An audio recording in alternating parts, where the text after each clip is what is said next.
politik. UMDC Jong Seng National People's Party NPP na Mawryngkneng uba Pynïaid Syiem ula Shah Jied kum Chief Executive Member uba Thymmai Jong KHASI Autonomous District Council hakasingi kabaar. Usong kunor ka KHADC uba lamprang bela ula penbena ya uba Syiem kum Syiem Jong Council namar omdon syu deki weipat ki bani aireng na kabenta kani kasyuki. Hakajing ajing kren jong Syiem ubadang syu Shah Jied Thymmai Pynïaid Syiem ula kentu ya ki MDC bakin ken ba kabha kamiat jong upat ba bat jong council ki deki kamram bakongsan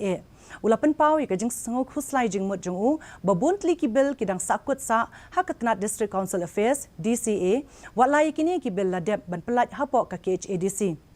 Da kabalik burom yu Syiem ubarang Shah Jied Thymmai uba Titus Tarwel Khan ubade Syiem ubarim ulai katu katni ki kentian syampang naga benta uba Syiem halor ka san hima sima hapok ka District Council. Syiem uba Thymmai ulaong bayaki kerteng juga dikhat ka Executive Committee on sapa sya ulat ka jela naga benta ban yo e kajing menjur na haba keran cikinong pathai kubor hakani ke nongba hakasingi baar ula pentip bau sembut Syiem unde UMDC ka Seng Congress uba pencengan NSM. Namar ngisutu ladakan deko terekam apok establishment haki departments beper kanwan ra kajing deko terekam hadu bat kipai ba te bakanam kata ya kajing du nong yo pai ba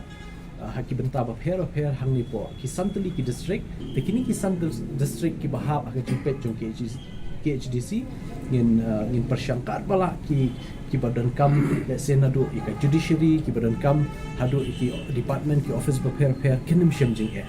te namar ta kadang dan kam ban strengthen dan kam ban penklaim ya ka establishment jong ka council ni tengit